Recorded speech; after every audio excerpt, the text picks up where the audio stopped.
Hello, traders. FX Pip Collector here. Today is Sunday, May 11th, and this is my full countdown analysis on the pound US dollar.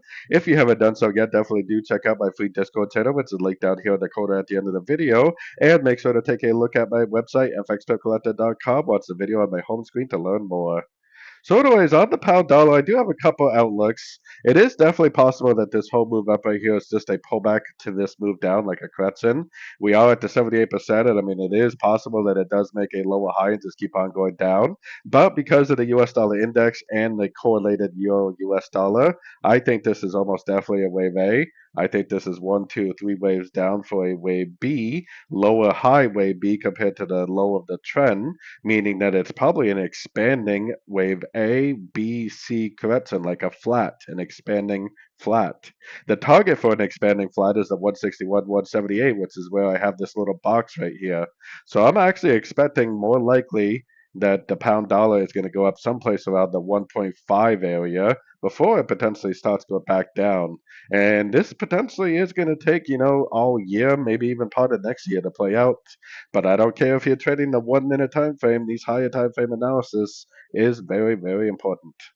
Going down to the weekly time frame is where you can start to see this move up right here as a trend, the higher highs, higher lows. Definitely no breaker structure down, definitely no lower high. No reason whatsoever to say that this move up is over, especially if it's a wave three. If it's a wave three, like I expect it is, one, two, three, running ABC of two, and now we're in a wave three, this thing has a lot of upside potential still. Going down to the daily time frame, I mean, obviously we've been very sideways on the daily. We do have like a five-wave structure to the upside on the daily. Now, if this is possibly like a wave one and we're in a wave two, then a wave two normally does take out the low of wave four before it does continue up. But we don't really have to be in a wave two right now. We could literally just be in a pullback to the last impulsive move up. So if we do get a Fibonacci bounce on the daily and another, big engulfing move to the upside, it could literally just end up doing something like this and just continuing the uptrend. It doesn't have to make a full wave two pullback, taking out the low of wave four. So anyways, taking it down to the 4 hour time frame. So on the 4 hour time frame, pretty much ever since Trump delayed the tariffs several weeks ago, the US dollar pairs have definitely been ranging. I mean, on the 4 hour daily time frame, this is definitely a very significant range.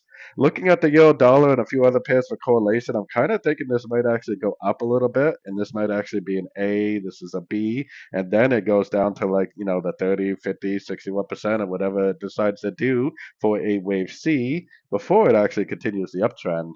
So anyways, let's take it all the way down to the 1 hour time frame. So on the 1 hour time frame, price made an impulsive move up all the way to the 78%. This move up right here is definitely not corrective whatsoever, which tells me that more than likely, after this pullback we're currently in, it probably is going to go up and start taking out some of these highs. If it does what I sold on the 4 hour time frame, more than likely it's going to go up and make a wave C of wave B, probably take out those highs on the 4 hour time frame, and then head back down for the bigger wave C. So anyways, don't forget to like and subscribe, and as always, thank you for watching and happy trading.